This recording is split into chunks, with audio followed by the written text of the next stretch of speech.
Hello viewers, நான் Jose. Hong Kong apartments fire ஆக்சிடெண்ட்டில் 55 பேர் வரைக்கும் இறந்துருக்காங்க. 300 பேர் காணாமல் போயிருக்காங்கன்னு தெரிஞ்சிருக்கு. ஹாங்காங்கில் தைபோக் மாவட்டத்தில் இருக்கிற வாங்புக் கோர்ட் குடியிருப்பு பில்டிங்கில் தான் இந்த தீ பிடிச்சிருக்கு. இதில் 55 மெம்பர்ஸ் வரைக்கும் இறந்துருக்காங்க. 62 மெம்பர்ஸ்க்கு மேலே காயமடைஞ்சிருக்காங்க. 45 மெம்பர்ஸ் ஹாஸ்பிட்டலில் ட்ரீட்மெண்ட்லேயும் இருக்காங்க. 900 பேர் வரைக்கும் பில்டிங்லேருந்து வெளியேற்றப்பட்டு சேஃபான பிளேஸில் அவங்கள ஸ்டே பண்ண வச்சுருக்காங்க.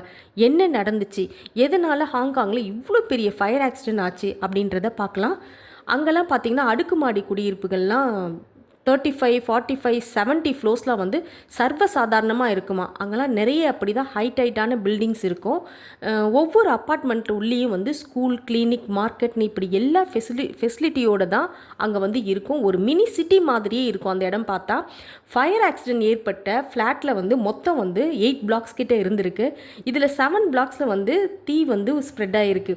கிட்டத்தட்ட 2000 வீடுங்க இருக்கான். அதில் 4500 பேர் கிட்ட வாழ்ந்துட்டுருக்காங்க அப்படின்னு சொல்லியிருக்காங்க. இதில் ஹாங்காங் தீயணைப்புத்துறை இந்த ஃபயர் ஆக்சிடென்ட் 5ஆம் நிலை எச்சரிக்கைன்னு விடப்பட்டிருக்கு. அதிக தீ ஏற்பட்டு நிறைய உயிரிழப்பும் உள்ள நிறைய பேர் மாட்டியிருந்தாங்கன்னா இப்படி 5ஆம் நிலை எச்சரிக்கையை விடுவாங்களாம். இந்த பில்டிங் பார்த்திங்கன்னா 1980 கட்டியிருக்காங்க. அதனால் இவ்வளோ இயர்ஸ் ஆனதுனால இந்த பில்டிங்கில் ரெனோவேஷன் ஒர்க் போயிட்டு இருந்திருக்கு.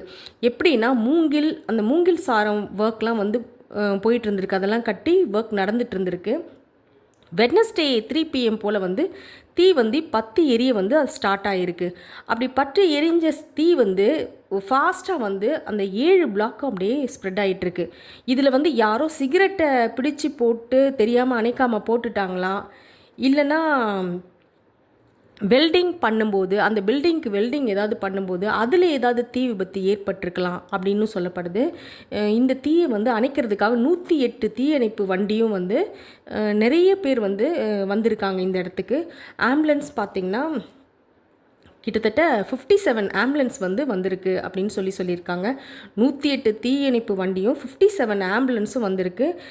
தீயணைப்பு வீரர்கள் பார்த்தா 700க்கும் மேலே தீயணைப்பு வீரர்கள் இந்த பணியில் ஈடுபட்டாங்க அப்படின்னு தெரிஞ்சிருக்கு. இன்னும் தீ ஃபுல்லாக அணைக்க முடியல. அந்தளவுக்கு தீ வேகமாக ஹைட்டாக மலமலன்னு எரிஞ்சிட்ருக்கு அப்படின்னு சொல்லியிருக்காங்க. 55 பேர் உயிரிழந்தது மட்டும் இல்லாமல் 300 பேர் எங்கே போனாங்கன்னே தெரில அப்படின்னு சொல்லியிருக்காங்க.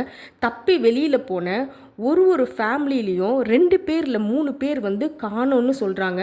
கேட்கும்போதே நம்மளுக்கு நெஞ்செல்லாம் பதைக்குதுன்னு தான் சொல்லணும். ஏன்னா இந்த ரெனோவேஷன் ஒர்க் ரொம்ப அலட்சியமாக நடந்திருக்கோ. இப்படி அலட்சியமாக செஞ்ச ஒரு 3 பேரை சந்தேகத்து பேரில் அரெஸ்ட் பண்ணியிருக்காங்க. இதில் தீயணைக்க போன ஒரு தீயணைப்பு வீரரும் பலியாயிருக்காரு அப்படின்னு சொல்லியிருக்காங்க. ஹாஸ்பிட்டலில் இருக்க 45 பேரோட நிலைமை ரொம்ப மோசமாக இருக்கணும். அப்புறம் இந்த 300 பேர் என்ன ஆனாங்கன்னே தெரியல அப்படின்னு சொல்லப்பட்டிருக்கு. இந்த ஹாஸ்பிட்டலில் இருக்கவங்க கவலைக்கிடமாக இருக்கிறதுனால பலி எண்ணிக்கை இன்னும் உயருமோ அப்படின்னு சொல்லி பயப்படுறாங்க அங்கே இருக்கவங்களாம். இந்த சொல்லணுன்னா வேர்ல்டே அதிர வச்சிருக்கு அப்படின்னு தான் சொல்லணும். இந்த தீ விபத்து உயிர் தப்பிச்சு போனவங்களில் நிறைய பேர் அப்பார்ட்மெண்ட் வாசல்லையே நின்றுட்டு அவங்களோட ஃபேமிலியில் காணாமல் போனவங்க மற்றவங்களும் தப்பிச்சு திரும்பி வந்துட மாட்டாங்களா, இல்லை யாராவது இப்போ போன வீரர்கள் தீயணைப்பு வீரர்கள் யாரையாவது காப்பாற்றி கூட்டிகிட்டு வந்துட மாட்டாங்களா அப்படின்னு சொல்லி வாசல்லையே அழுதபடி நின்றுட்டுருக்கிறது மனசை ரொம்ப கஷ்டப்படுத்துதுன்னு தான் சொல்லணும். அவங்களுக்காக ஹாஸ்பிட்டலில் ட்ரீட்மெண்ட்டில் இருக்கவங்க இன்னும் காணாமல் போனவங்களாம் நல்லா சேஃபாக திரும்பி வந்துடணும் அப்படின்றதுக்காக நம்மளாம் அவங்களுக்காக ப்ரேயர் பண்ணுவோம். நெக்ஸ்ட் வீடியோவில் பார்க்குறேன். பாய்.